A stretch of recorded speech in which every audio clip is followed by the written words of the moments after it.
بسم الله الرحمن الرحيم. ألف لام ميم. ذلك الكتاب لا ريب فيه هدى للمتقين الذين يؤمنون بالغيب ويقيمون الصلاة ومما رزقناهم ينفقون والذين يؤمنون بما أنزل إليك وما أنزل من قبلك وبالآخرة هم يوقنون أولئك على هدى من ربهم وأولئك هم المفلحون. إن الذين كفروا سواء عليهم أأنذرتهم أم لم تنذرهم لا يؤمنون. ختم الله على قلوبهم وعلى سمعهم وعلى أبصارهم غشاوة ولهم عذاب عظيم. ومن الناس من يقول آمنا بالله وباليوم الآخر وما هم بمؤمنين يخادعون الله والذين آمنوا وما يخدعون إلا أنفسهم وما يشعرون. في قلوبهم مرض فزادهم الله مرضا ولهم عذاب أليم بما كانوا يكذبون. وإذا قيل لهم لا تفسدوا في الأرض قالوا إنما نحن مصلحون ألا إنهم هم المفسدون ولكن لا يشعرون. وإذا قيل لهم آمنوا كما آمن الناس قالوا أنؤمن كما آمن السفهاء ألا إنهم هم السفهاء ولكن لا يعلمون. وإذا لقوا الذين آمنوا قالوا آمنا وإذا خلوا إلى شياطينهم قالوا إنا معكم إنما نحن مستهزئون. الله يستهزئ بهم ويمدهم في طغيانهم يعمهون. أولئك الذين اشتروا الضلالة بالهدى فما ربحت تجارتهم وما كانوا مهتدين. مثلهم كمثل الذي استوقد نارا فلما أضاءت ما حوله ذهب الله بنورهم وتركهم في ظلمات لا يبصرون. صم بكم عمي فهم لا يرجعون. أو كصيب من السماء فيه ظلمات ورعد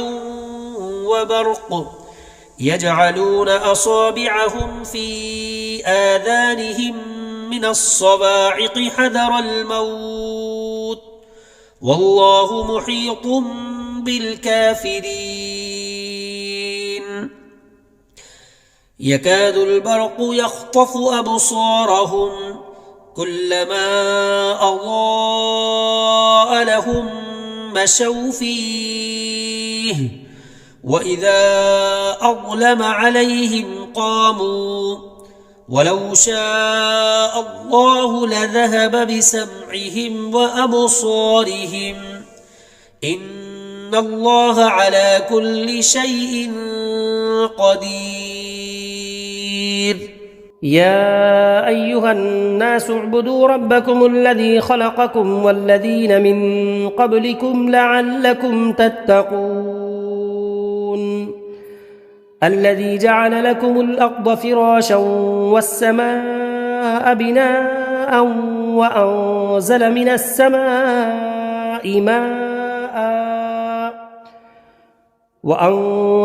السماء ماء فأخرج به من الثمرات رزقا لكم فلا تجعلوا لله أندادا وأنتم تعلمون. وإن كنتم في ريب مما نزلنا على عبدنا فأتوا بسورة من مثله وادعوا شهداءكم من دون الله إن كنتم صادقين. فإن لم تفعلوا ولن تفعلوا فاتقوا النار التي وقودها الناس والحجارة أعدت للكافرين. وبشر الذين آمنوا وعملوا الصالحات أن لهم جنات تجري من تحتها الأنهار كلما رزقوا منها من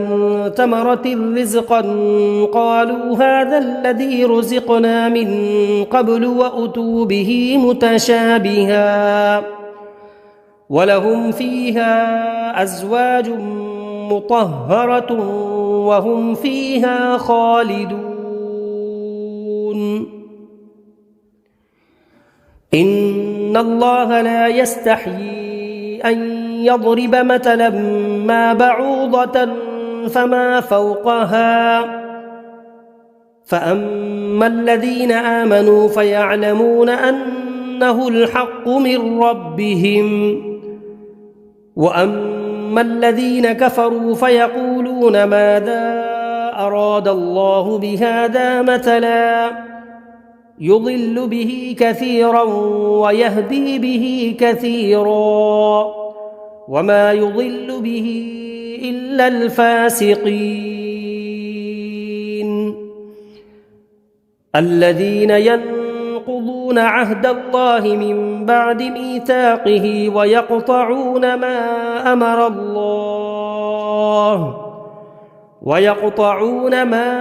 أمر الله به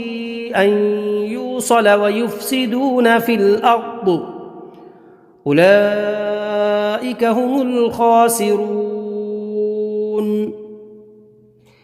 كيف تكفرون بالله وكنتم أمواتا فأحياكم ثم يميتكم ثم يحييكم ثم إليه ترجعون. هو الذي خلق لكم ما في الأرض جميعا ثم استوى إلى السماء فسواهن 7 سماوات وهو بكل شيء عليم. وإذ قال ربك للملائكة إني جاعل في الأرض خليفة قالوا أتجعل فيها من يفسد فيها ويسفك الدماء ونحن نسبح بحمدك ونقدس لك قال إني أعلم ما لا تعلمون. وعلم آدم الأسماء كلها ثم عرضهم على الملائكة فقال أنبئوني بأسماء هؤلاء إن كنتم صادقين. قالوا سبحانك لا علم لنا إلا ما علمتنا إنك أنت وأنت العليم الحكيم. قال يا آدم أنبئهم بأسمائهم. فلما أنبأهم بأسمائهم قال ألم أقل لكم إني أعلم غيب السماوات والأرض وأعلم ما تبدون وما كنتم تكتمون. وإذ قلنا للملائكة اسجدوا لآدم فسجدوا إلا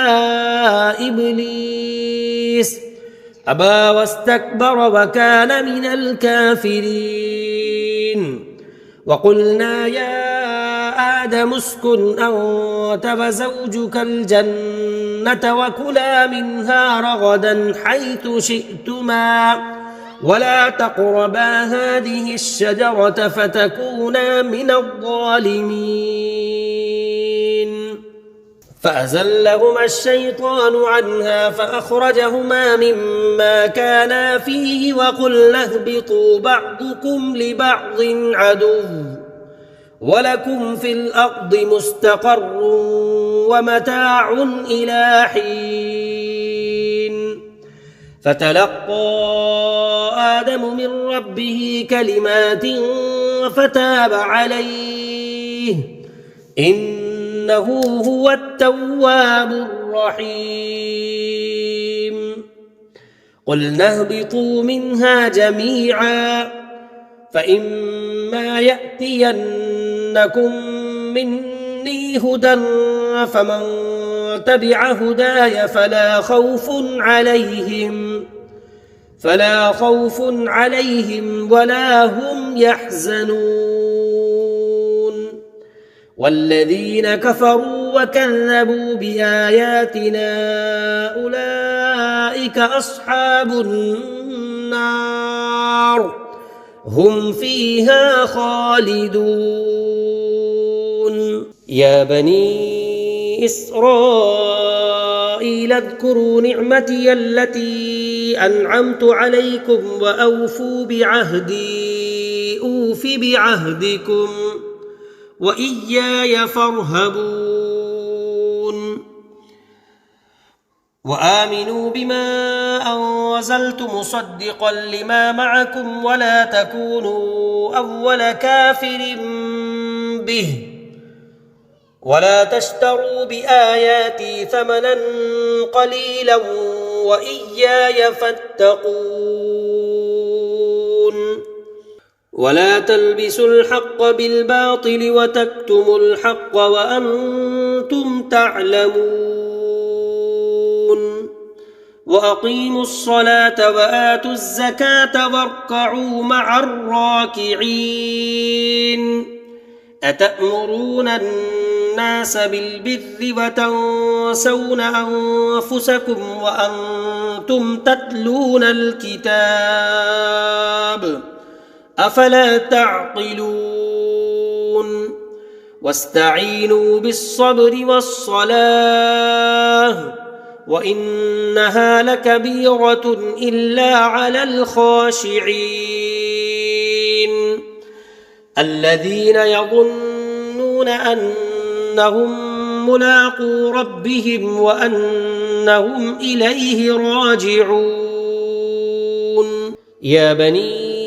إسرائيل اذكروا نعمتي التي أنعمت عليكم وأني فضلتكم على العالمين.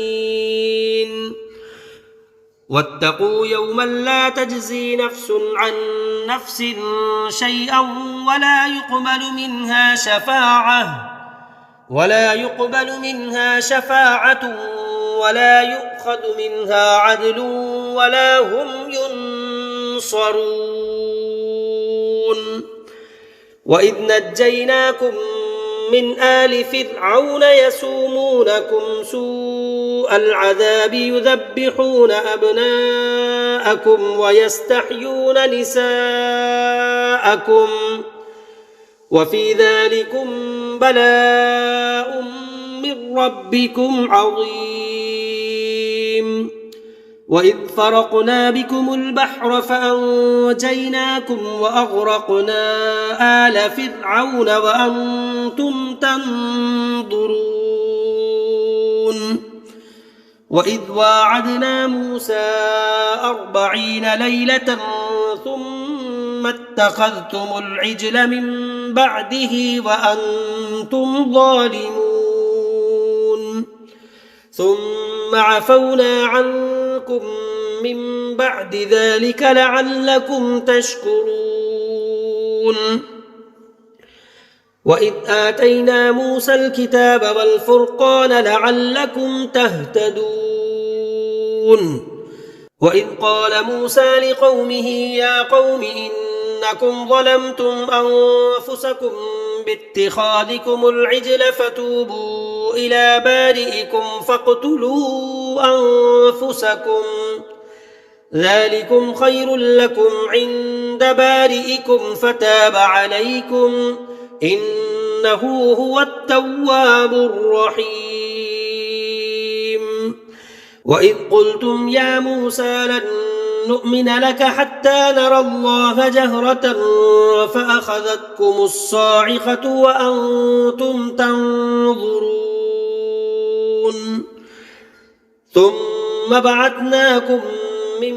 بعد موتكم لعلكم تشكرون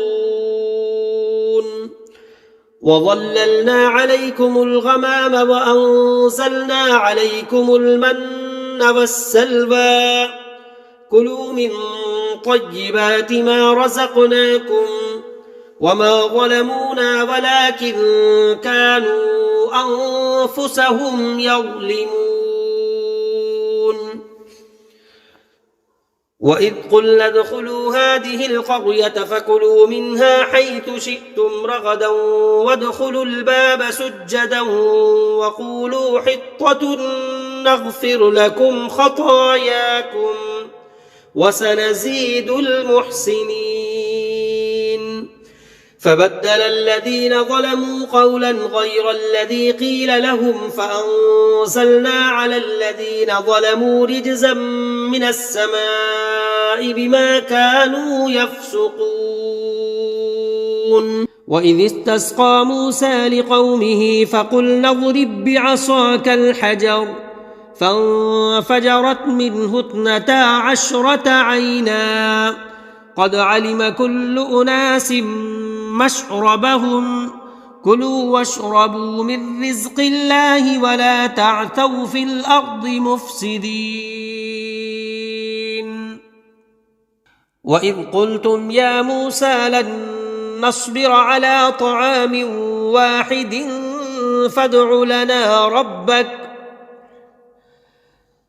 فادع لنا ربك يخرج لنا مما تنبت الأرض من بقلها وقثائها وفومها وعدسها وبصلها قال أتستبدلون الذي هو أدنى بالذي هو خير اهبطوا مصرا فإن لكم ما سألتم وضربت عليهم الذلة والمسكنة وباءوا بغضب من الله ذلك بأنهم كانوا يكفرون بآيات الله ويقتلون النبيين بغير الحق ذلك بما عصوا وكانوا يعتدون إن الذين آمنوا والذين هادوا والنصارى والصابئين من آمن بالله واليوم الآخر وعمل صالحا فلهم أجرهم عند ربهم ولا خوف عليهم ولا هم يحزنون وإذ أخذنا ميثاقكم ورفعنا فوقكم الطور خذوا ما آتيناكم بقوة واذكروا ما فيه لعلكم تتقون ثم توليتم من بعد ذلك فلولا فضل الله عليكم ورحمته لكنتم من الخاسرين ولقد علمتم الذين اعتدوا منكم في السبت فقلنا لهم كونوا قردة خاسئين فجعلناها نكالا لما بين يديها وما خلفها وموعظة للمتقين وإذ قال موسى لقومه إن الله يأمركم أن تذبحوا بقرة قالوا أتتخذنا هزوا قال أعوذ بالله أن أكون من الجاهلين قالوا ادع لنا ربك يبين لنا ما هي قال إنه يقول إنها بقرة لا فارض ولا بكر عوان بين ذلك فافعلوا ما تؤمرون قالوا ادع لنا ربك يبين لنا ما لونها قال إنه يقول إنها بقرة صفراء فاقع لونها تسر الناظرين قالوا ادع لنا ربك يبين لنا ما هي إن البقرة شابه علينا وإنا إن شاء الله لمهتدون قال إنه يقول إنها بقرة لا ذلول تثير الأرض ولا تسقي الحرث مسلمة لا شية فيها قالوا الآن جئت بالحق فذبحوها وما كادوا يفعلون وإذ قتلتم نفسا فادارأتم فيها والله مخرج ما كنتم تكتمون فقلنا اضربوه ببعضها كذلك يحيي الله الموتى ويريكم آياته لعلكم تعقلون ثم قست قلوبكم من بعد ذلك فهي كالحجارة أو أشد قسوة وإن من الحجارة لما يتفجر منه الأنهار وإن منها لما يشقق فيخرج منه الماء وإن منها لما يهبط من خشية الله وما الله بغافل عما تعملون أفتطمعون أن يؤمنوا لكم وقد كان فريق منهم يسمعون كلام الله ثم يحرفونه من بعد ما عقلوه وهم يعلمون وإذا لقوا الذين آمنوا قالوا آمنا وإذا خلا بعضهم إلى بعض قالوا أتحدثونهم بما فتح الله عليكم ليحاجوكم به عند ربكم أفلا تعقلون أفلا يعلمون أن الله يعلم ما يسرون وما يعلنون ومنهم أميون لا يعلمون الكتاب إلا أماني وإن هم إلا يظنون فويل للذين يكتبون الكتاب بأيديهم ثم يقولون هذا من عند الله ليشتروا به ثمنا قليلا فويل لهم مما كتبت أيديهم وويل لهم مما يكسبون وقالوا لن تمسنا النار إلا أياما معدودة قل أتخذتم عند الله عهدا فلن يخلف الله عهده أم تقولون على الله ما لا تعلمون بلى من كسب سيئة وأحاطت به خطيئته فأولئك أصحاب النار هم فيها خالدون والذين آمنوا وعملوا الصالحات أولئك أصحاب الجنة هم فيها خالدون وإذ أخذنا ميثاق بني إسرائيل لا تعبدون إلا الله وبالوالدين إحسانا وذي القربى واليتامى والمساكين وقولوا للناس حسنا وأقيموا الصلاة وآتوا الزكاة ثم توليتم إلا قليلا منكم وأنتم معرضون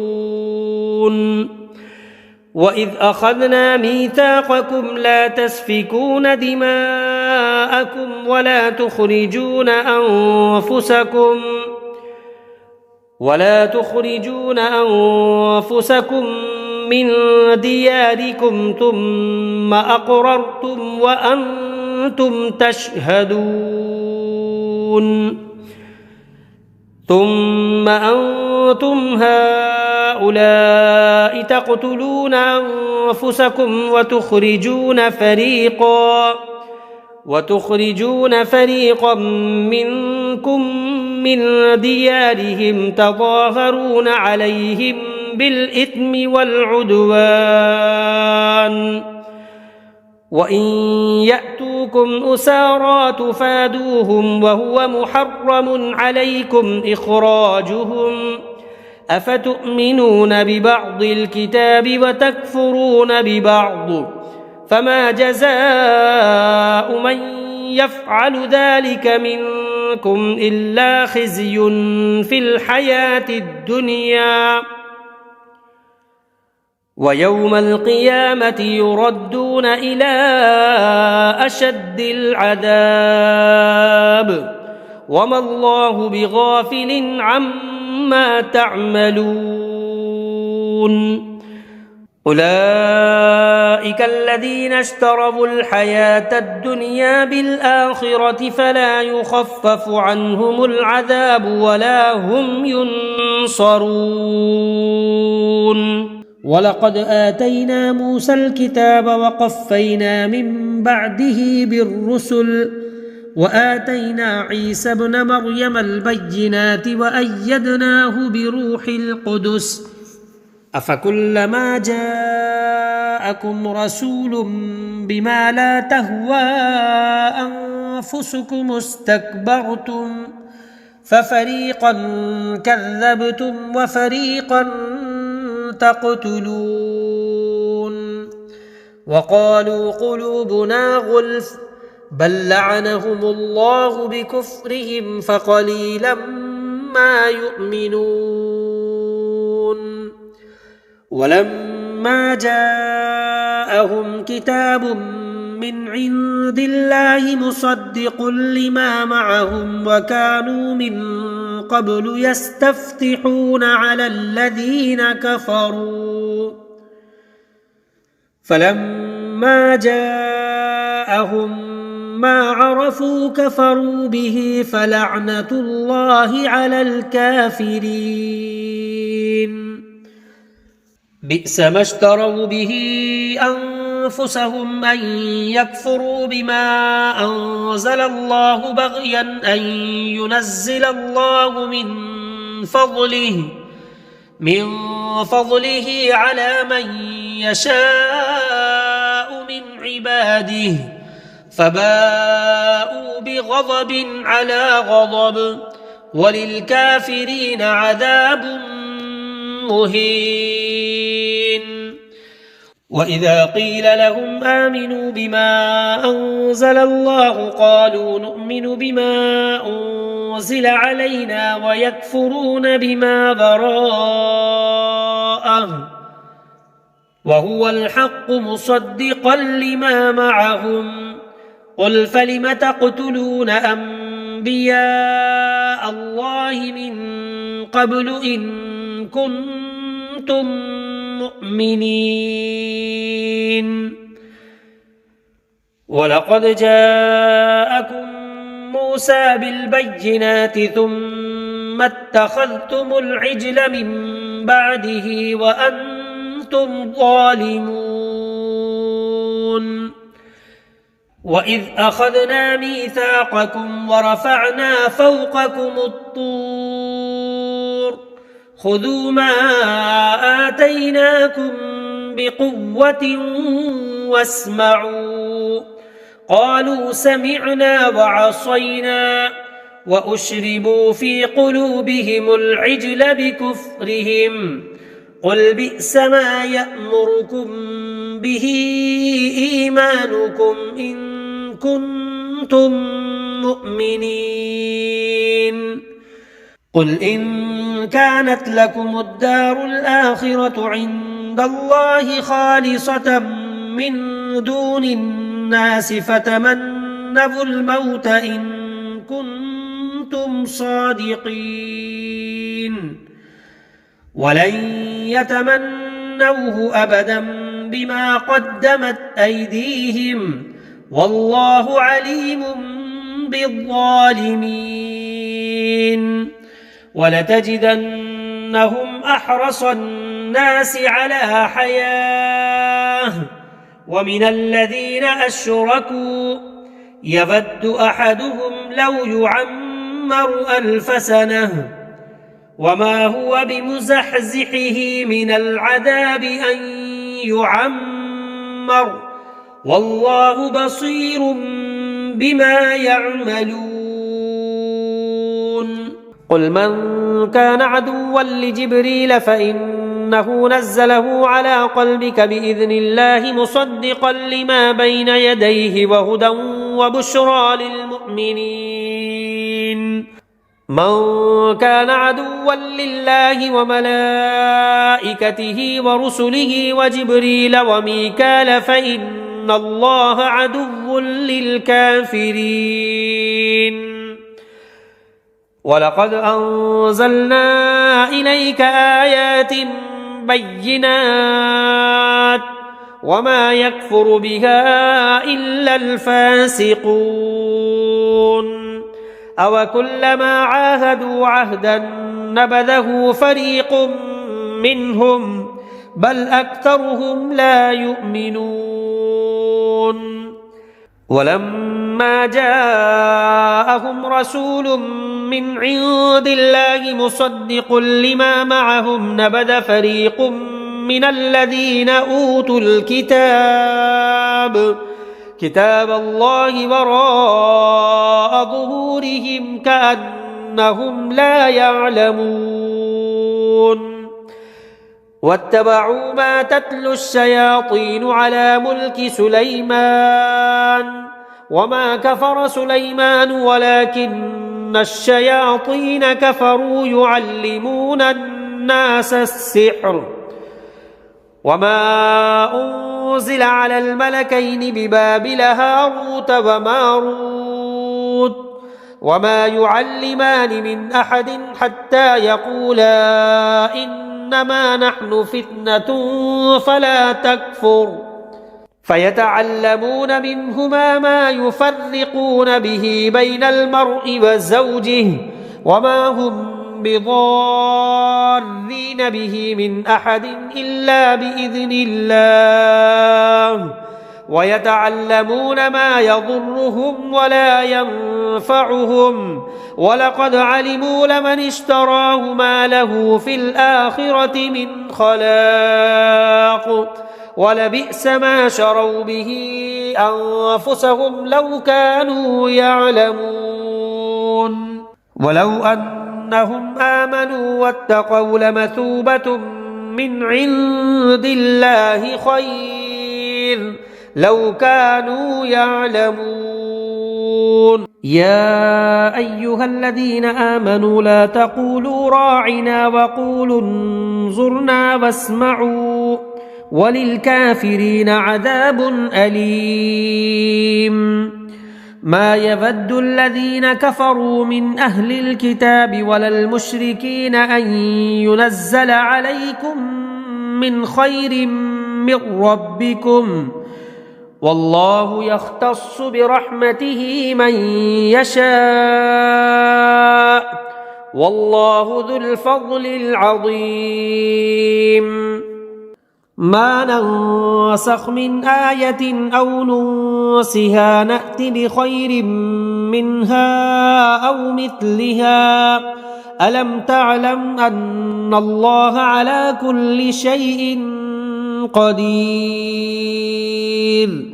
ألم تعلم أن الله له ملك السماوات والأرض وما لكم من دون الله من ولي ولا نصير أم تريدون أن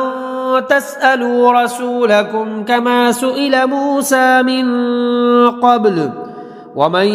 يتبدل الكفر بالإيمان فقد ضل سواء السبيل ود كثير من أهل الكتاب لو يردونكم من بعد إيمانكم كفارا حسدا من عند أنفسهم من بعد ما تبين لهم الحق فاعفوا واصفحوا حتى يأتي الله بأمره إن الله على كل شيء قدير وأقيموا الصلاة وآتوا الزكاة وما تقدموا لأنفسكم من خير تجدوه عند الله إن الله بما تعملون بصير وقالوا لن يدخل الجنة إلا من كان هودا أو نصارى تلك أمانيهم قل هاتوا برهانكم إن كنتم صادقين بلى من أسلم وجهه لله وهو محسن فله أجره عند ربه ولا خوف عليهم ولا هم يحزنون وقالت اليهود ليست النصارى على شيء وقالت النصارى ليست اليهود على شيء وهم يتلون الكتاب كذلك قال الذين لا يعلمون مثل قولهم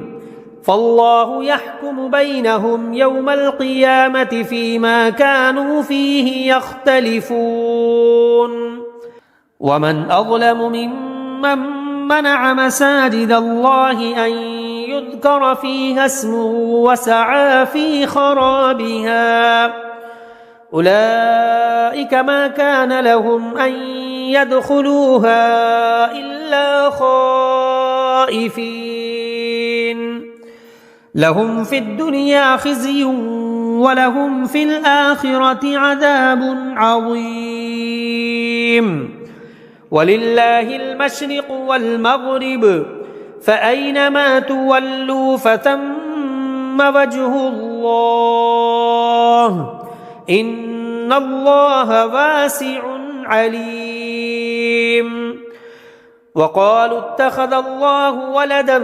سبحانه بل له ما في السماوات والأرض كل له قانتون بديع السماوات والأرض وإذا قضى أمرا فإنما يقول له كن فيكون وقال الذين لا يعلمون لولا يكلمنا الله أو تأتينا آية كذلك قال الذين من قبلهم مثل قولهم تشابهت قلوبهم قد بينا الآيات لقوم يوقنون إنا أرسلناك بالحق بشيرا ونذيرا ولا تسأل عن أصحاب الجحيم ولن ترضى عنك اليهود ولا النصارى حتى تتبع ملتهم قل إن هدى الله هو الهدى ولئن اتبعت أهواءهم بعد الذي جاءك من العلم ما لك من الله من ولي ولا نصير الذين آتيناهم الكتاب يتلونه حق تلاوته أولئك يؤمنون به ومن يكفر به فأولئك هم الخاسرون يا بني إسرائيل اذكروا نعمتي التي أنعمت عليكم وأني فضلتكم على العالمين واتقوا يوما لا تجزي نفس عن نفس شيئا ولا يقبل منها عدل ولا تنفعها شفاعة ولا هم ينصرون وإذ ابتلى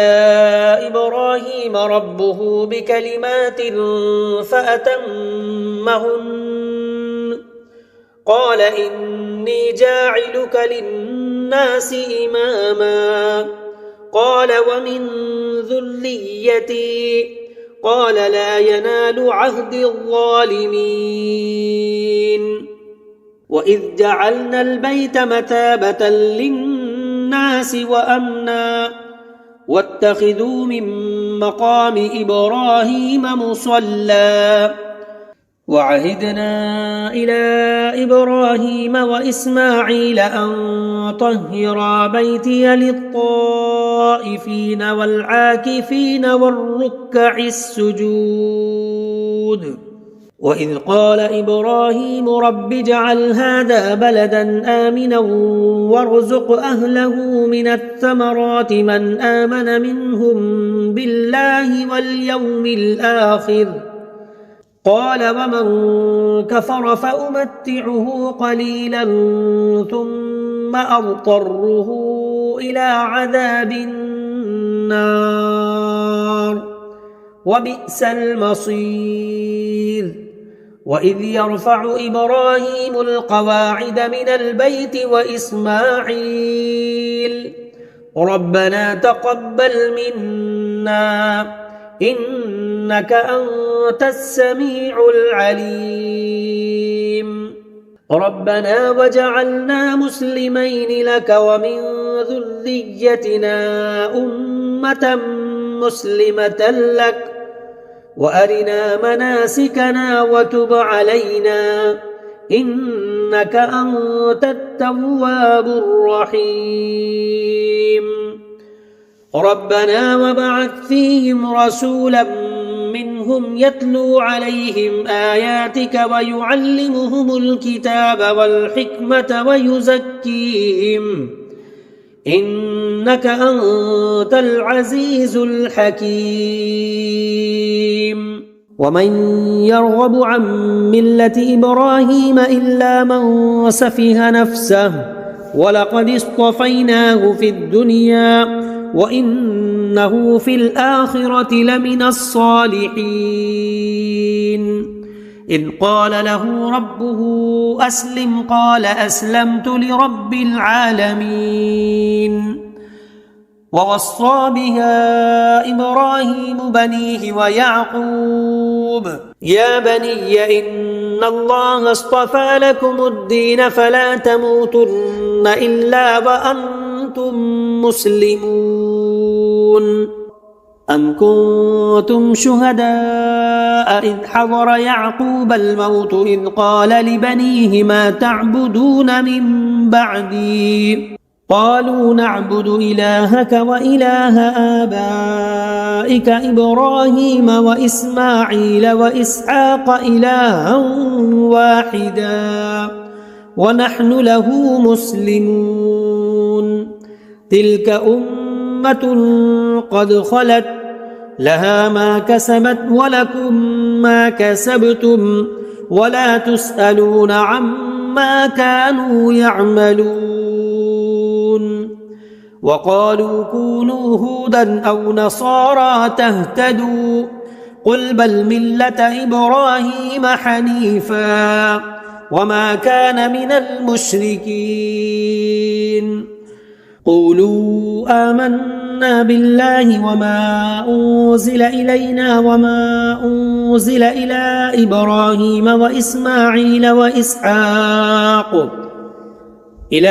إبراهيم وإسماعيل وإسحاق ويعقوب والأسباط وما أوتي النبيون من ربهم لا نفرق بين أحد منهم ونحن له مسلمون فإن آمنوا بمثل ما آمنتم به فقد اهتدوا وإن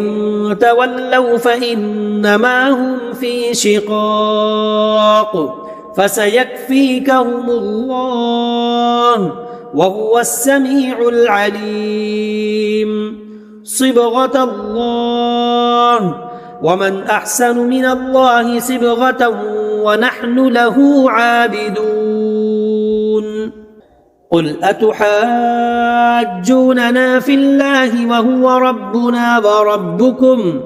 ولنا أعمالنا ولكم أعمالكم ونحن له مخلصون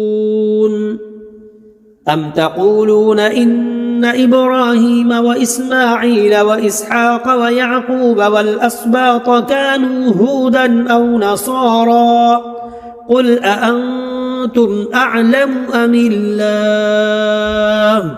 ومن أظلم ممن كتم شهادة عنده من الله وما الله بغافل عما تعملون تلك أمة قد خلت لها ما كسبت ولكم ما كسبتم ولا تسألون عما كانوا يعملون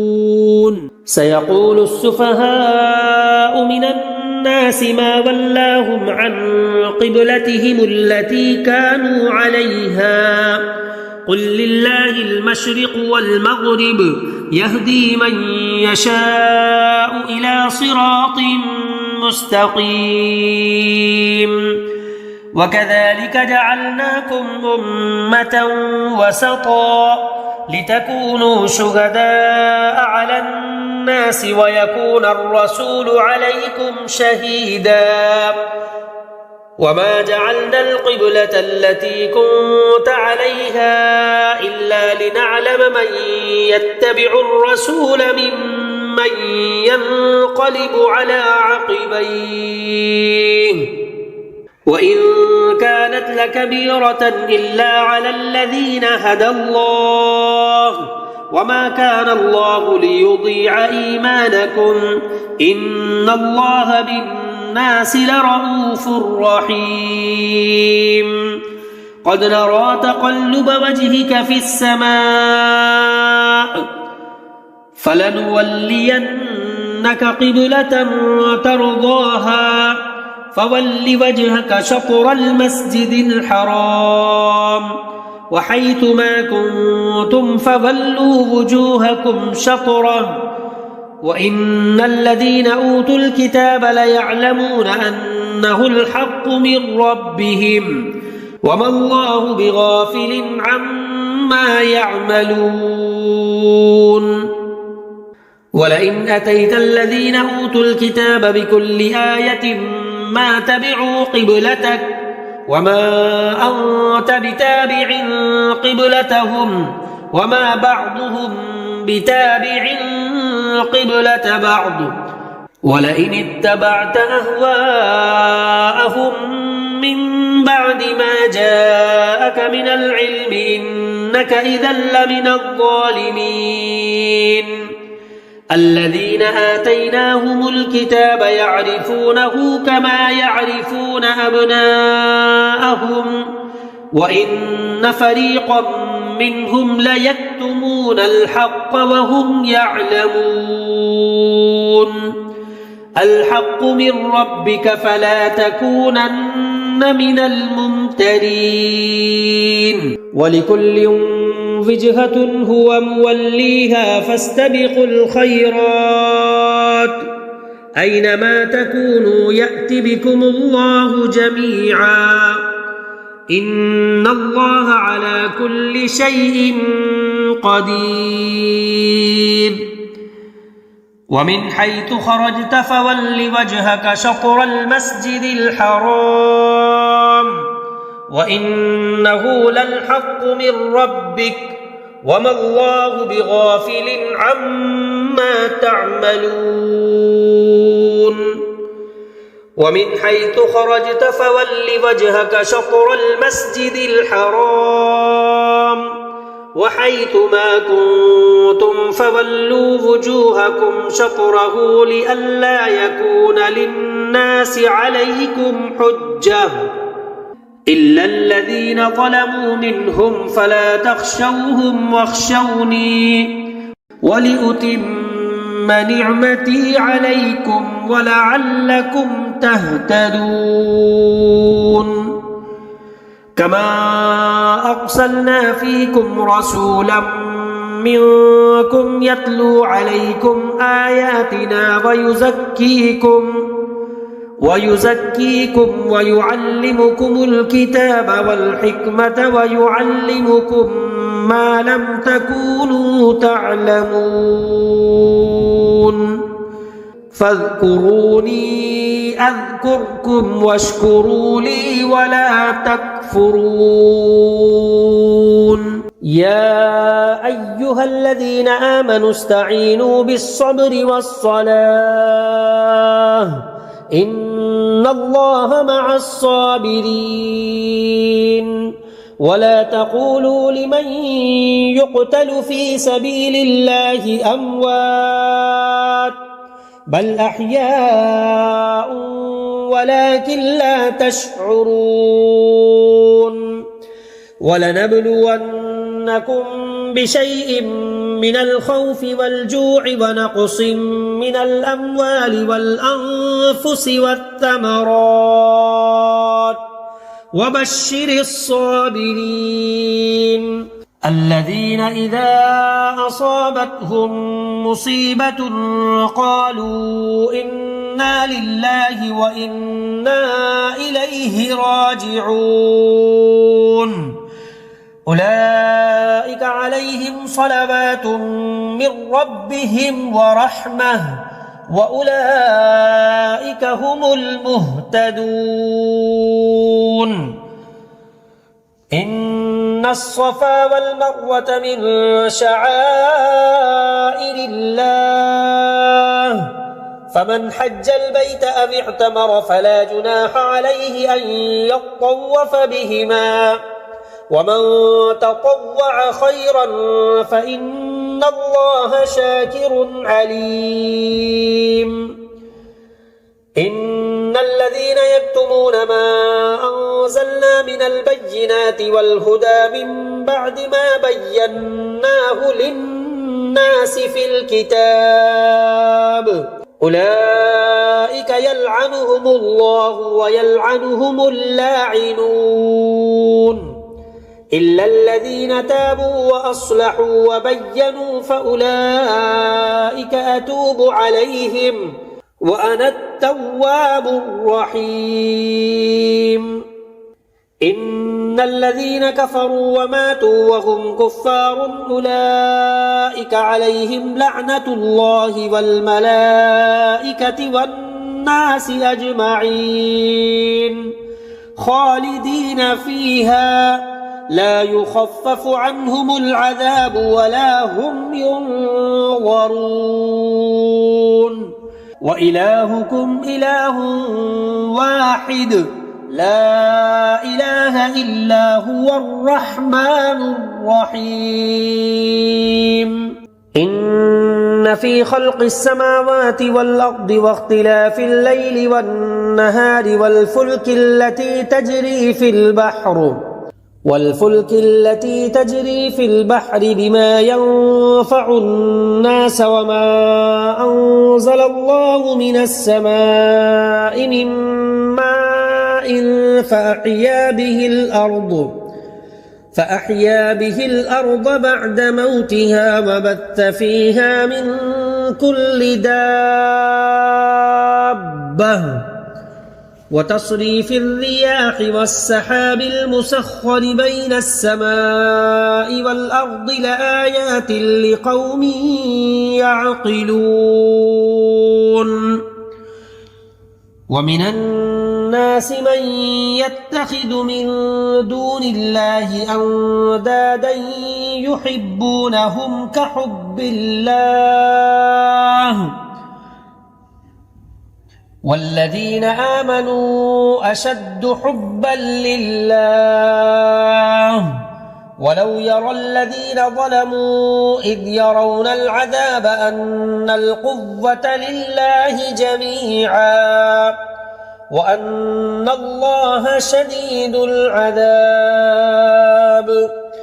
إذ تبرأ الذين اتبعوا من الذين اتبعوا ورأوا العذاب وتقطعت بهم الأسباب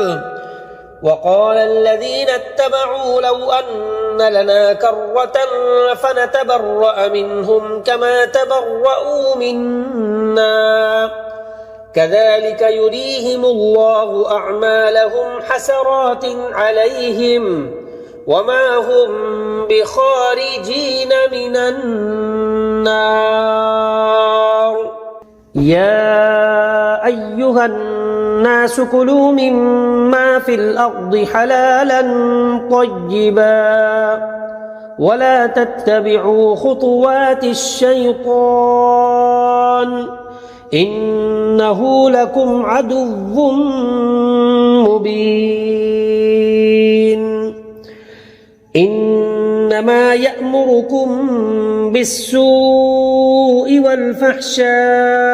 وأن تقولوا على الله ما لا تعلمون وإذا قيل لهم اتبعوا ما أنزل الله قالوا بل نتبع ما ألفينا عليه آباءنا أولو كان آباؤهم لا يعقلون شيئا ولا يهتدون ومثل الذين كفروا كمثل الذي ينعق بما لا يسمع إلا دعاء ونداء صم بكم عمي فهم لا يعقلون يا أيها الذين آمنوا كلوا من طيبات ما رزقناكم واشكروا لله إن كنتم إياه تعبدون إنما حرم عليكم الميتة والدم ولحم الخنزير وما أهل به لغير الله فمن اضطر غير باغ ولا عاد فلا إثم عليه إن الله غفور رحيم إن الذين يكتمون ما أنزل الله من الكتاب ويشترون به ثمنا قليلا أولئك ما يأكلون في بطونهم إلا النار ولا يكلمهم الله يوم القيامة ولا يزكيهم ولهم عذاب أليم أولئك الذين اشتروا الضلالة بالهدى والعذاب بالمغفرة فما أصبرهم على النار ذلك بأن الله نزل الكتاب بالحق وإن الذين اختلفوا في الكتاب لفي شقاق بعيد ليس البر أن تولوا وجوهكم قبل المشرق والمغرب ولكن البر من آمن بالله واليوم الآخر والملائكة والكتاب والنبيين وآتى المال على حبه ذوي القربى واليتامى والمساكين وابن السبيل والسائلين وفي الرقاب وأقام الصلاة وآتى الزكاة والموفون بعهدهم إذا عاهدوا والصابرين في البأساء والضراء وحين البأس أولئك الذين صدقوا وأولئك هم المتقون يا أيها الذين آمنوا كتب عليكم القصاص في القتلى الحر بالحر والعبد بالعبد والأنثى بالأنثى فمن عفي له من أخيه شيء فاتباع بالمعروف وأداء إليه بإحسان ذلك تخفيف من ربكم ورحمة فمن اعتدى بعد ذلك فله عذاب أليم ولكم في القصاص حياة يا أولي الألباب لعلكم تتقون كتب عليكم إذا حضر أحدكم الموت إن ترك خيرا الوصية للوالدين والأقربين بالمعروف حقا على المتقين فمن بدله بعدما سمعه فإنما إثمه على الذين يبدلونه إن الله سميع عليم فمن خاف من موص جنفا أو إثما فأصلح بينهم فلا إثم عليه إن الله غفور رحيم يا أيها الذين آمنوا كتب عليكم الصيام كما كتب على الذين من قبلكم لعلكم تتقون أياما معدودات فمن كان منكم مريضا أو على سفر فعدة من أيام أخر وعلى الذين يطيقونه فدية طعام مسكين فمن تطوع خيرا فهو خير له وأن تصوموا خير لكم إن كنتم تعلمون شهر رمضان الذي أنزل فيه القرآن هدى للناس وبينات من الهدى والفرقان فمن شهد منكم الشهر فليصمه ومن كان مريضا أو على سفر فعدة من أيام أخر يريد الله بكم اليسر ولا يريد بكم العسر ولتكملوا العدة ولتكبروا الله على ما هداكم ولعلكم تشكرون وإذا سألك عبادي عني فإني قريب أجيب دعوة الداع إذا دعاني فليستجيبوا لي وليؤمنوا بي لعلهم يرشدون أحل لكم ليلة الصيام الرفث إلى نسائكم هن لباس لكم وأنتم لباس لهن علم الله أنكم كنتم تختانون أنفسكم فتاب عليكم وعفى عنكم فالآن باشروهن وابتغوا ما كتب الله لكم وكلوا واشربوا حتى يتبين لكم الخيط الأبيض من الخيط الأسود من الفجر ثم أتموا الصيام إلى الليل ولا تباشروهن وأنتم عاكفون في المساجد تلك حدود الله فلا تقربوها كذلك يبين الله آياته للناس لعلهم يتقون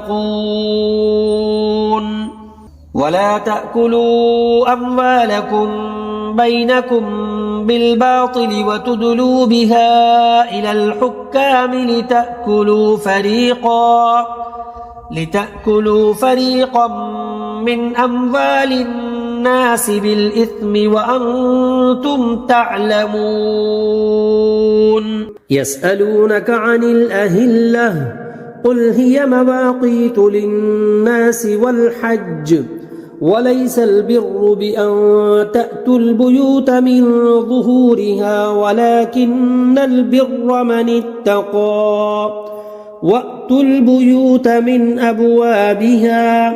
واتقوا الله لعلكم تفلحون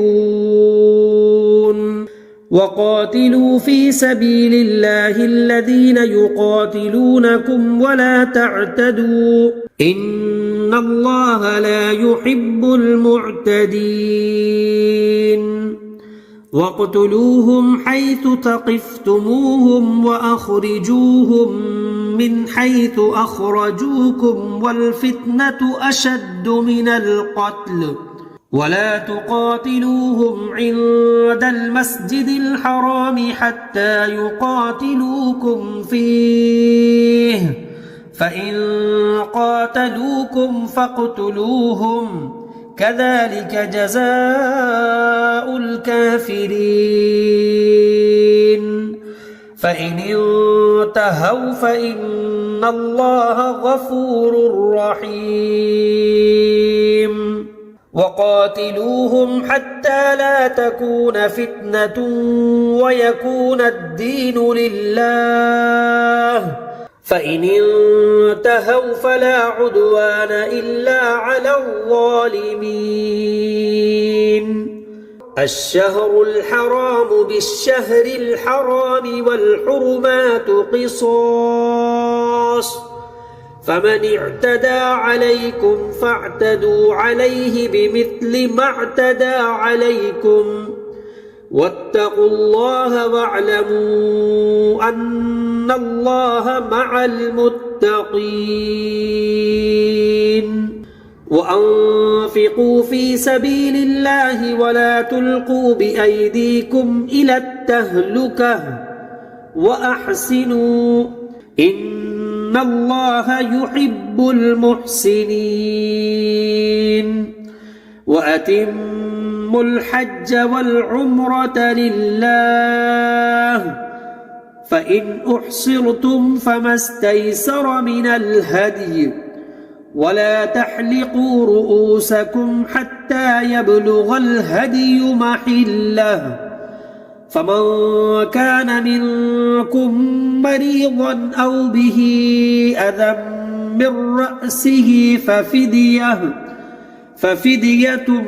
من صيام أو صدقة أو نسك فإذا أمنتم فمن تمتع بالعمرة إلى الحج فما استيسر من الهدي فمن لم يجد فصيام 3 أيام في الحج و7 إذا رجعتم تلك 10 كاملة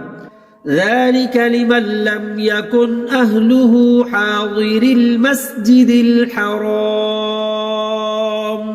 واتقوا الله واعلموا أن الله شديد العقاب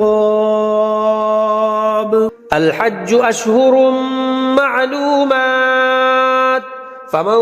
فرض فيهن الحج فلا رفث ولا فسوق ولا جدال في الحج وما تفعلوا من خير يعلمه الله وتزودوا فإن خير الزاد التقوى واتقون يا أولي الألباب ليس عليكم جناح أن تبتغوا فضلا من ربكم فإذا أفضتم من عرفات فاذكروا الله عند المشعر الحرام واذكروه كما هداكم وإن كنتم من قبله لمن الضالين ثم أفيضوا من حيث أفاض الناس واستغفروا الله إن الله غفور رحيم فإذا قضيتم مناسككم فاذكروا الله كذكركم آباءكم أو أشد ذكرا فمن الناس من يقول ربنا آتنا في الدنيا وما له في الآخرة من خلاق ومنهم من يقول ربنا آتنا في الدنيا حسنة وفي الآخرة حسنة وقنا عذاب النار أولئك لهم نصيب مما كسبوا والله سريع الحساب واذكروا الله في أيام معدودات فمن تعجل في يومين فلا إثم عليه ومن تأخر فلا إثم عليه لمن اتقى واتقوا الله واعلموا أنكم إليه تحشرون ومن الناس من يعجبك قوله في الحياة الدنيا ويشهد الله على ما في قلبه وهو ألد الخصام وإذا تولى سعى في الأرض ليفسد فيها ويهلك الحرث والنسل والله لا يحب الفساد وإذا قيل له اتق الله أخذته العزة بالإثم فحسبه جهنم ولبئس المهاد ومن الناس من يشري نفسه ابتغاء مرضات الله والله رؤوف بالعباد يا أيها الذين آمنوا ادخلوا في السلم كافة ولا تتبعوا خطوات الشيطان إنه لكم عدو مبين فإن زللتم من بعد ما جاءتكم البينات فاعلموا أن الله عزيز حكيم هل ينظرون إلا أن يأتيهم الله في ظلل من الغمام والملائكة وقضي الأمر وإلى الله ترجع الأمور سل بني إسرائيل كم آتيناهم من آية بينة ومن يبدل نعمة الله من بعد ما جاءته فإن الله شديد العقاب زين للذين كفروا الحياة الدنيا ويسخرون من الذين آمنوا والذين اتقوا فوقهم يوم القيامة والله يرزق من يشاء بغير حساب كان الناس أمة واحدة فبعث الله النبيين مبشرين ومنذرين وأنزل معهم الكتاب بالحق ليحكم بين الناس فيما اختلفوا فيه وما اختلف فيه إلا الذين أوتوه من بعد ما جاءتهم البينات بغيا بينهم فهدى الله الذين آمنوا لما اختلفوا فيه من الحق بإذنه والله يهدي من يشاء إلى صراط مستقيم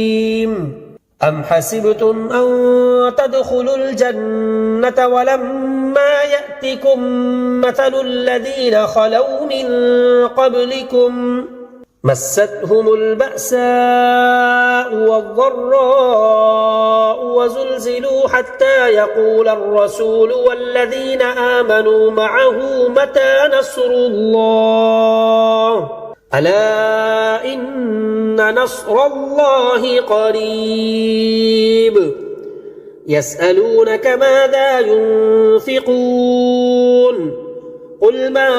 أنفقتم من خير فللوالدين والأقربين واليتامى والمساكين وابن السبيل وما تفعلوا من خير فإن الله به عليم كتب عليكم القتال وهو كره لكم وعسى أن تكرهوا شيئا وهو خير لكم وعسى أن تحبوا شيئا وهو شر لكم والله يعلم وأنتم لا تعلمون يسألونك عن الشهر الحرام قتال فيه قل قتال فيه كبير وصد عن سبيل الله وكفر به والمسجد الحرام وإخراج أهله منه أكبر عند الله والفتنة أكبر من القتل ولا يزالون يقاتلونكم حتى يردوكم عن دينكم إن استطاعوا ومن يرتد منكم عن دينه فيمت وهو كافر فأولئك حبطت أعمالهم في الدنيا والآخرة وأولئك أصحاب النار هم فيها خالدون إن الذين آمنوا والذين هاجروا وجاهدوا في سبيل الله أولئك يرجون رحمة الله والله غفور رحيم يسألونك عن الخمر والميسر قل فيهما إثم كبير ومنافع للناس وإثمهما أكبر من نفعهما ويسألونك ماذا ينفقون قل العفو كذلك يبين الله لكم الآيات لعلكم تتفكرون في الدنيا والآخرة ويسألونك عن اليتامى قل إصلاح لهم خير وإن تخالطوهم فإخوانكم والله يعلم المفسد من المصلح ولو شاء الله لأعنتكم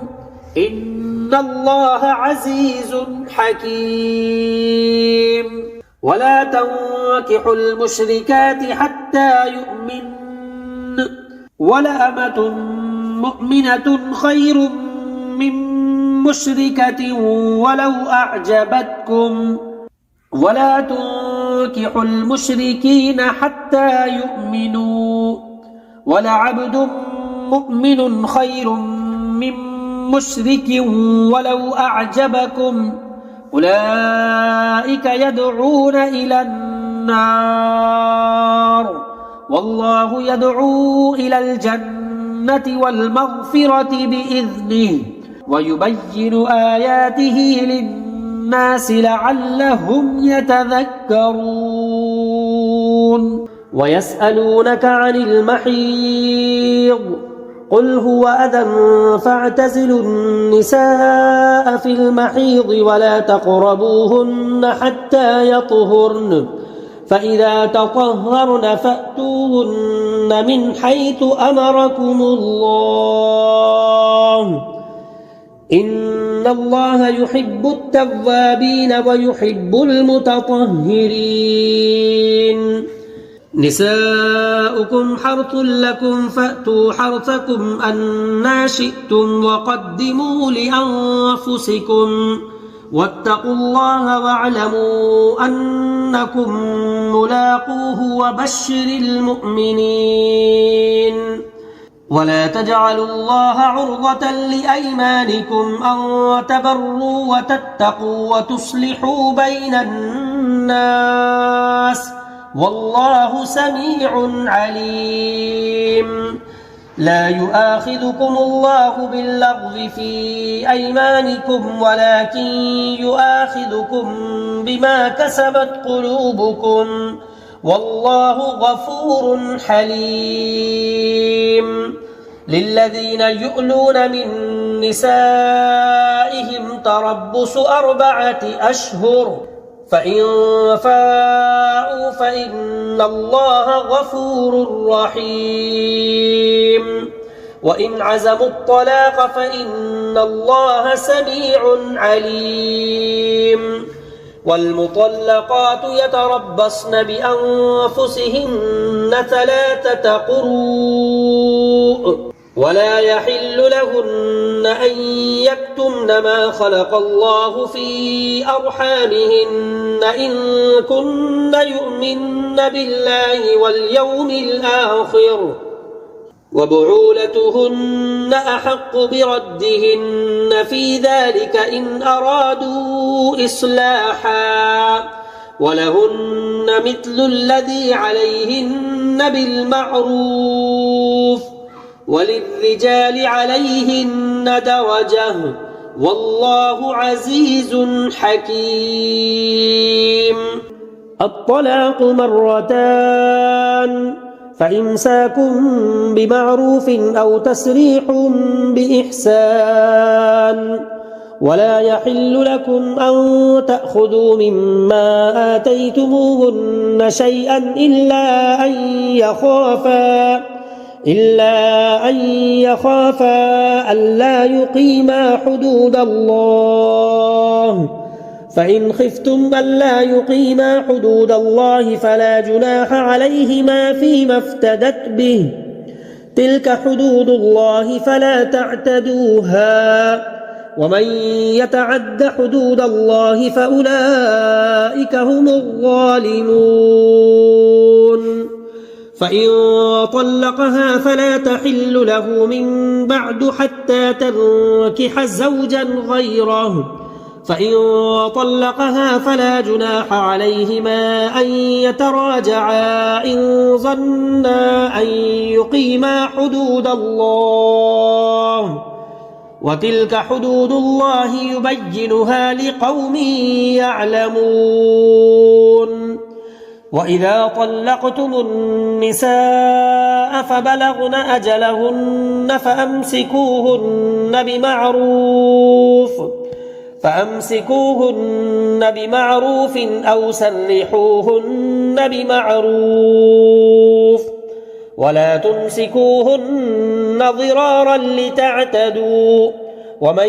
يفعل ذلك فقد ظلم نفسه ولا تتخذوا آيات الله هزوا واذكروا نعمة الله عليكم وما أنزل عليكم من الكتاب والحكمة يعظكم به واتقوا الله واعلموا أن الله بكل شيء عليم وإذا طلقتم النساء فبلغن أجلهن فلا تعضلوهن أن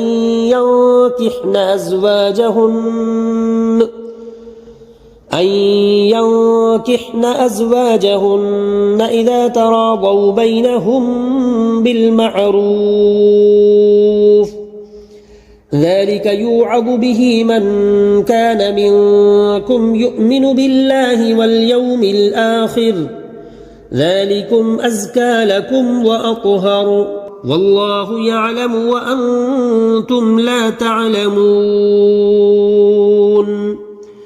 والوالدات يرضعن أولادهن حولين كاملين لمن أراد أن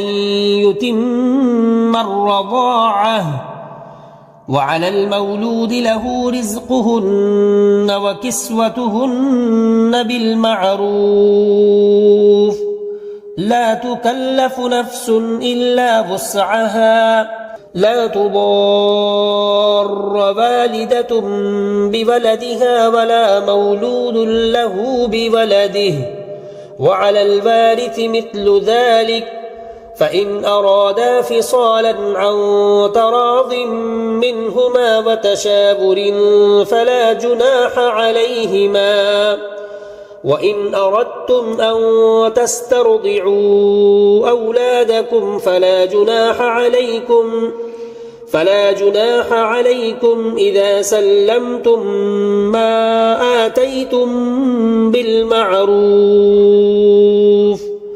واتقوا الله واعلموا أن الله بما تعملون بصير والذين يتوفون منكم ويذرون أزواجا يتربصن بأنفسهن 4 أشهر وعشرا فإذا بلغن أجلهن فلا جناح عليكم فيما فعلن في أنفسهن بالمعروف والله بما تعملون خبير ولا جناح عليكم فيما عرضتم به من خطبة النساء أو أكننتم في أنفسكم علم الله أنكم ستذكرونهن ولكن لا تواعدوهن سرا إلا أن تقولوا قولا معروفا ولا تعزموا عقدة النكاح حتى يبلغ الكتاب أجله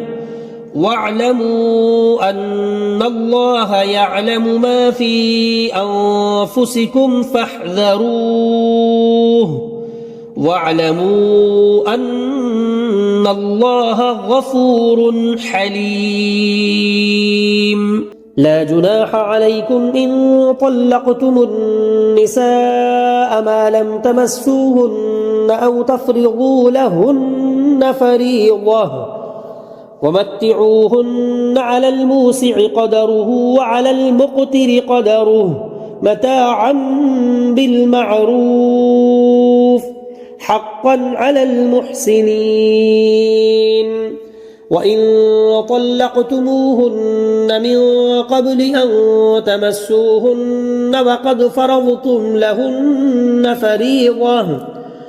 وقد فرضتم لهن فريضة فنصف ما فرضتم إلا أن يعفون أو يعفو الذي بيده عقدة النكاح وأن تعفوا أقرب للتقوى ولا تنسبوا الفضل بينكم إن الله بما تعملون بصير حافظوا على الصلوات والصلاة الوسطى وقوموا لله قانتين فإن خفتم فرجالا أو ركبانا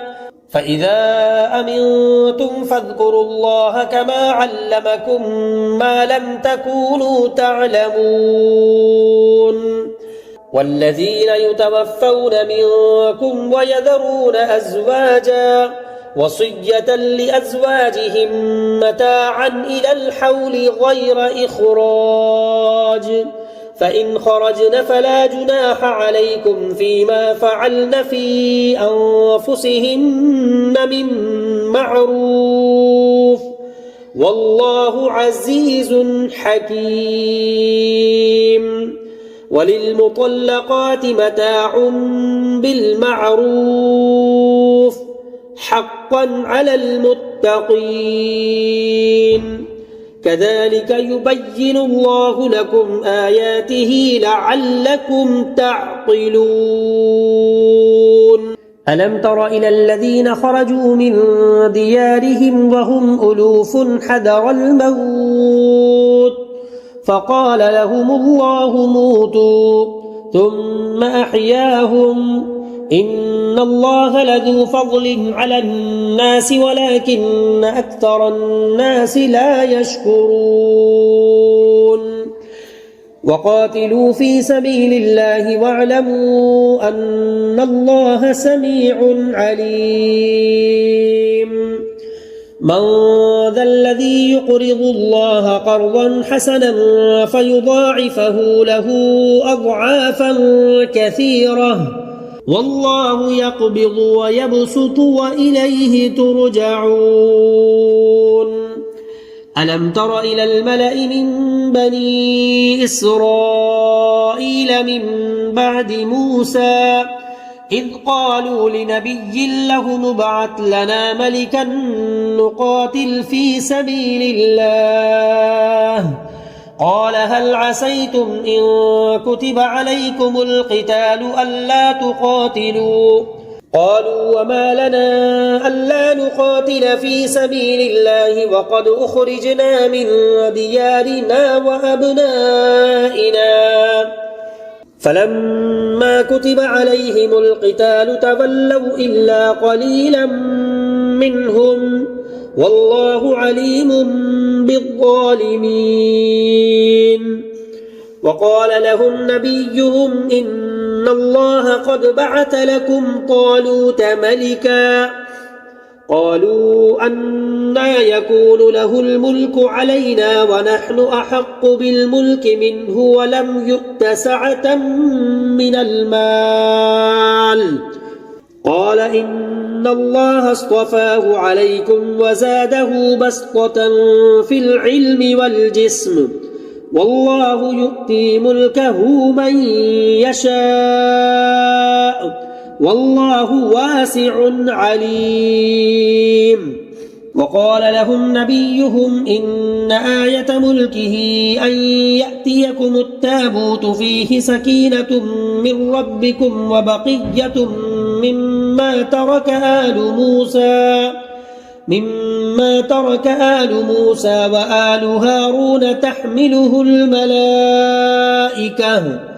إن في ذلك لآية لكم إن كنتم مؤمنين. فلما فصل طالوت بالجنود قال إن الله مبتليكم بنهر فمن شرب منه فليس مني ومن لم يطعمه فإنه مني إلا من اغترف غرفة بيده فشربوا منه إلا قليلا منهم فلما جاوزه هو والذين آمنوا معه قالوا لا طاقة لنا اليوم بجالوت وجنوده قال الذين يظنون أنهم ملاقو الله كم من فئة قليلة غلبت فئة كثيرة بإذن الله والله مع الصابرين. ولما برزوا لجالوت وجنوده قالوا ربنا أفرغ علينا صبرا وثبت أقدامنا وانصرنا على القوم الكافرين فهزموهم بإذن الله. وقتل داود جالوت وآتاه الله الملك والحكمة وعلمه مما يشاء ولولا دفع الله الناس بعضهم ببعض لفسدت الأرض ولكن الله ذو فضل على العالمين تلك آيات الله نتلوها عليك بالحق وإنك لمن المرسلين تلك الرسل فضلنا بعضهم على بعض منهم من كلم الله ورفع بعضهم درجات وآتينا عيسى ابن مريم البينات وأيدناه بروح القدس ولو شاء الله ما اقتتل الذين من بعدهم من بعد ما جاءتهم البينات ولكن اختلفوا فمنهم من آمن ومنهم من كفر ولو شاء الله ما اقتتلوا ولكن الله يفعل ما يريد يا أيها الذين آمنوا أنفقوا مما رزقناكم من قبل أن يأتي يوم لا بيع فيه ولا خلة ولا شفاعة والكافرون هم الظالمون الله لا إله إلا هو الحي القيوم لا تأخذه سنة ولا نوم له ما في السماوات وما في الأرض من ذا الذي يشفع عنده إلا بإذنه يعلم ما بين أيديهم وما خلفهم ولا يحيطون بشيء من علمه إلا بما شاء وسع كرسيه السماوات والأرض ولا يؤوده حفظهما وهو العلي العظيم لا إكراه في الدين قد تبين الرشد من الغي فمن يكفر بالطاغوت ويؤمن بالله فقد استمسك بالعروة الوثقى لا انفصام لها والله سميع عليم الله ولي الذين آمنوا يخرجهم من الظلمات إلى النور والذين كفروا أولياؤهم الطاغوت يخرجونهم من النور إلى الظلمات أولئك أصحاب النار هم فيها خالدون ألم تر إلى الذي حاج إبراهيم في ربه أن آتاه الله الملك إذ قال إبراهيم ربي الذي يحيي ويميت قال أنا أحيي وأميت قال إبراهيم فإن الله يأتي بالشمس من المشرق فأت بها من المغرب فبهت الذي كفر والله لا يهدي القوم الظالمين أو كالذي مر على قرية وهي خاوية على عروشها قال أنى يحيي هذه الله بعد موتها فأماته الله 100 عام ثم بعثه قال كم لبثت قال لبثت يوما أو بعض يوم قال بل لبثت 100 عام فانظر إلى طعامك وشرابك لم يتسنه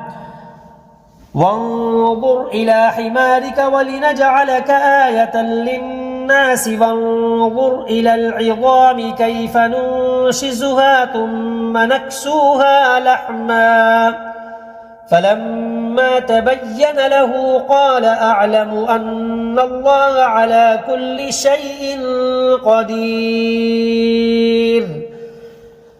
وإذ قال إبراهيم رب أرني كيف تحيي الموتى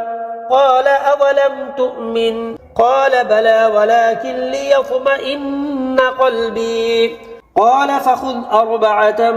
من الطير فصرهن إليك ثم اجعل على كل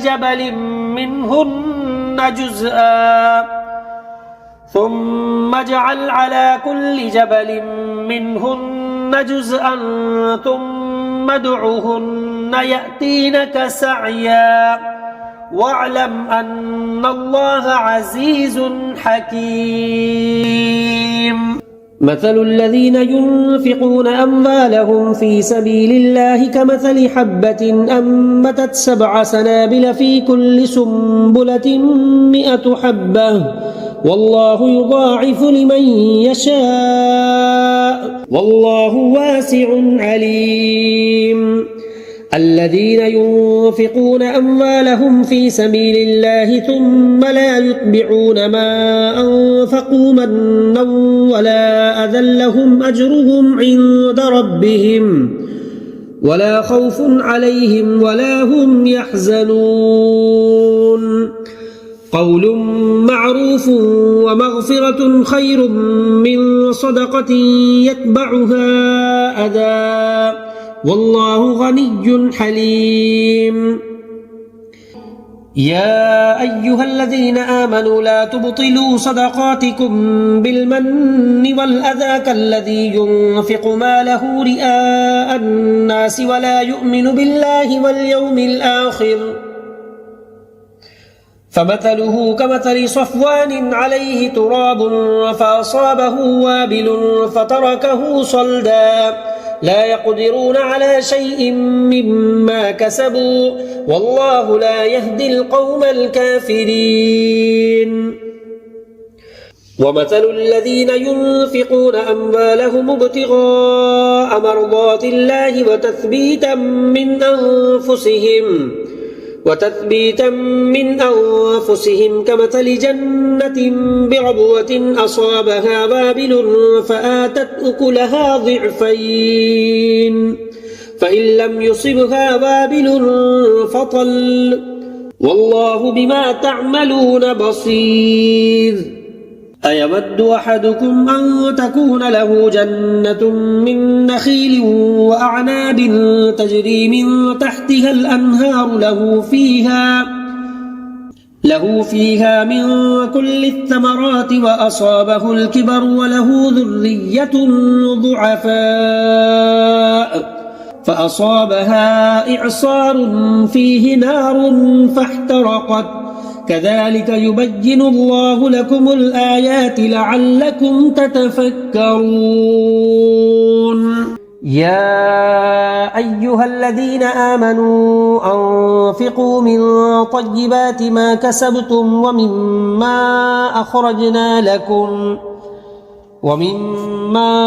أخرجنا لكم من الأرض ولا تيمموا الخبيث منه تنفقون ولستم بآخذيه إلا أن تغمضوا فيه واعلموا أن الله غني حميد الشيطان يعدكم الفقر ويأمركم بالفحشاء والله يعدكم مغفرة منه وفضلا والله واسع عليم يؤتي الحكمة من يشاء ومن يؤت الحكمة فقد أوتي خيرا كثيرا وما يذكر إلا أولو الألباب وما أنفقتم من نفقة أو نذرتم من نذر فإن الله يعلمه وما للظالمين من أنصار إن تبدوا الصدقات فنعما هي وإن تخفوها وتؤتوها الفقراء فهو خير لكم ويكفر عنكم من سيئاتكم والله بما تعملون خبير ليس عليك هداهم ولكن الله يهدي من يشاء وما تنفقوا من خير فلأنفسكم وما تنفقون إلا ابتغاء وجه الله وما تنفقوا من خير يوفى إليكم وأنتم لا تظلمون للفقراء الذين أحصروا في سبيل الله لا يستطيعون ضربا في الأرض يحسبهم الجاهل أغنياء من التعفف تعرفهم بسيماهم لا يسألون الناس إلحافا وما تنفقوا من خير فإن الله به عليم الذين ينفقون أموالهم بالليل والنهار سرا وعلانية فلهم أجرهم عند ربهم ولا خوف عليهم ولا هم يحزنون الذين يأكلون الربا لا يقومون إلا كما يقوم الذي يتخبطه الشيطان من المس ذلك بأنهم قالوا إنما البيع مثل الربا وأحل الله البيع وحرم الربا فمن جاءه موعظة من ربه فانتهى فله ما سلف وأمره إلى الله ومن عاد فأولئك أصحاب النار هم فيها خالدون يمحق الله الربا ويربي الصدقات والله لا يحب كل كفار أثيم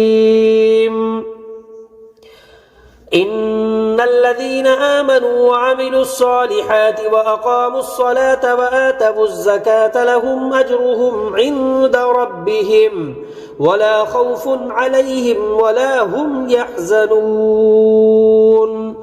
يا أيها الذين آمنوا اتقوا الله وذروا ما بقي من الربا إن كنتم مؤمنين فإن لم تفعلوا فأذنوا بحرب من الله ورسوله وإن تبتم فلكم رؤوس أموالكم لا تظلمون ولا تظلمون وإن كان ذو عسرة فنظرة إلى ميسرة وأن تصدقوا خير لكم إن كنتم تعلمون واتقوا يوما ترجعون فيه إلى الله ثم توفى كل نفس ما كسبت وهم لا يظلمون يا أيها الذين آمنوا إذا تداينتم بدين إلى أجل مسمى فاكتبوه وليكتب بينكم كاتب بالعدل ولا يأب كاتب أن يكتب كما علمه الله فليكتب وليملل الذي عليه الحق وليتق الله ربه ولا يبخس منه شيئا فإن كان الذي عليه الحق سفيها أو ضعيفا أو لا يستطيع أن يمل هو فليملل وليه بالعدل واستشهدوا شهيدين من رجالكم فإن لم يكونا رجلين فرجل وامرأتان ممن ترضون من الشهداء أن تضل إحداهما فتذكر إحداهما الأخرى ولا يأبى الشهداء إذا ما دعوا ولا تسأموا أن تكتبوه صغيرا أو كبيرا إلى أجله ذلكم أقسط عند الله وأقوم للشهادة وأدنى ألا ترتابوا إلا أن تكون تجارة حاضرة تديرونها بينكم فليس عليكم جناح ألا تكتبوها وأشهدوا إذا تبايعتم ولا يضار كاتب ولا شهيد وإن تفعلوا فإنه فسوق بكم واتقوا الله ويعلمكم الله والله بكل شيء عليم وإن كنتم على سفر ولم تجدوا كاتبا فرهان مقبوضة فإن أمن بعضكم بعضا